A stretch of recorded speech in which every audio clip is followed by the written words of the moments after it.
नमस्कार साथीहरू, म चन्द्र खड्का। यस्ता मन्त्रीहरू नै देशलाई चाहिएको हो।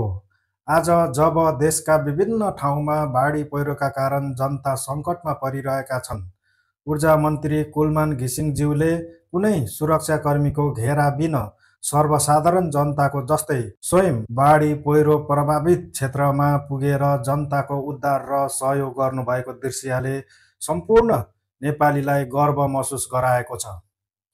मन्त्री हुनुको अर्थ कुर्सी र सवारी होइन, जनताको साथमा जनताको दुःखमा उभिन सक्ने मानवीय हृदय हुनु हो।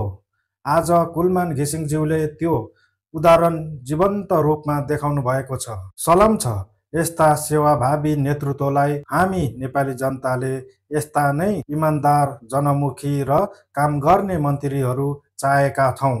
धन्यवाद कुलमान घिसिङज्यूलाई। कृपया धेरैभन्दा धेरै यो भिडियो सेयर गरिदिनु होला साथीहरू।